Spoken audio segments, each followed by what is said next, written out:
Hello, my beautiful souls. Welcome back to my channel. Please like, share, and subscribe my channel. Thank you. Shri Shiv पुराण श्री उमा संहिता पहला अध्याय श्री कृष्ण उपमन्यु संवाद। जो रजोगुण से संसार की सृष्टि करते हैं, सत्वगुण से 7 भुवनों को धारण करके उनका भरण पोषण करते हैं और तमोगुण से युक्त हो इस जगत का संहार करते हैं, जो इन तीनों गुणों की माया को त्याग कर पुनः शुद्ध रूप में स्थित है, उन सत्यानंद स्वरूप अनंत बोधमय निर्मल परम ब्रह्म शिव का हम ध्यान करते हैं। वे सर्वेश्वर शिव ही सृष्टि काल में ब्रह्मा, पालन के समय विष्णु और संहार के समय रुद्र का रूप धारण करते हैं। हे महाज्ञानी व्यास एवं शिष्य सूत जी, भाव से ही हम सब आपको नमस्कार करते हैं। ऋषि बोले, आपने हम पर कृपा कर हमें कोटि रुद्र संहिता को सुनाया है। अब हमें उमा संहिता में वर्णित श्री पार्वती जी और शिव जी की अद्भुत लीलाओं के बारे में बताइए। ऋषियों की इस प्रार्थना को सुनकर सूत जी बोले, हे मुनिगणों, आपकी प्रसन्नता के लिए मैं परम दिव्य भोग और मोक्ष प्रदान करने वाले इस मंगलमय चरित्र को सुनाता हूँ। पूर्व काल में मुनि व्यास ने सनत कुमार जी से इस कथा को सुना था। सनत कुमार जी बोले, हे व्यास जी, श्री कृष्ण पुत्र पाने की इच्छा लेकर कैलाश पर्वत पर तपस्या करने लगे। वहां उन्होंने उपमन्यु को तपस्या करते देखा और उनसे सब बातें कही तथा शिव महिमा को बताने के लिए कहा।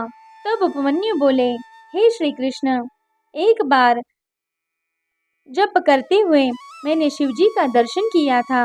उनके पास अव्यय, गुह्य एवं अनेक दिव्य अस्त्र शस्त्र भी थे। शिव जी का त्रिशूल अत्यंत शक्तिशाली है एवं सागर के जल को एक पल में ही सुखा सकता है।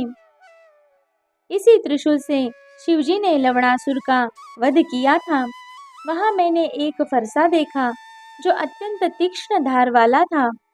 यही फरसा शिव जी ने परशुराम को दिया था। साथ ही वहां सुदर्शन चक्र भी था जो करोड़ों सूर्यों के समान प्रकाशित हो रहा था। शिव जी का पिनाक नामक धनुष, तलवार, गदा आदि शस्त्र भी मैंने देखे। तत्पश्चात मैंने त्रिलोकीनाथ कल्याणकारी भगवान शिव को वहां पर देखा। उनके दाहिनी ओर ब्रह्मा जी हंस से जूते विमान में बैठे थे और बाई ओर श्री हरि विष्णु गरुड़ पर बैठे हुए थे। मनु, मृग आदि ऋषिगण, देवराज इंद्र सहित सभी देवता वहां उनके सम्मुख खड़े थे। रुद्र जी के पास ही नंदी एवं अन्य भूतगण बैठे थे। सभी हाथ जोड़कर अपने आराध्य देव की स्तुति करने लगे। उन्हें देखकर मैंने भी सर्वेश्वर शिव की स्तुति आरंभ कर दी। तभी शिव जी ने मुझे साक्षात दर्शन दिए और बोले, हे ब्राह्मण, मैं आपकी भक्ति से प्रसन्न हूँ, अपना मनचाहा वर मांगो। शिव जी के उत्तम वचनों को सुनकर मैंने हाथ जोड़कर कहा, हे देवादिदेव महादेव, यदि आप मुझ पर प्रसन्न हैं तो मुझे अपनी अविरल भक्ति प्रदान कीजिए। प्रभो, मुझे मेरे परिवार सहित दूध भात का भोजन सदा मिलता रहे। उपमन्यु के वचन सुनकर शिवजी बोले, तथास्तु, तुम सब मुनियों में परम ऐश्वर्यशाली होगे तथा तुम्हें सदैव अमृतमय क्षीर की प्राप्ति होगी। जब भी तुम भक्ति भाव से मेरा ध्यान करोगे, मैं तुम्हें दर्शन दूंगा। यह कहकर शिवजी वहां से अंतर्धान हो गए। हे कृष्ण, भगवान शिव ही सब तत्वों के ज्ञाता हैं। वे ही सर्वेश्वर हैं और इस संसार का हित और कल्याण करने वाले हैं।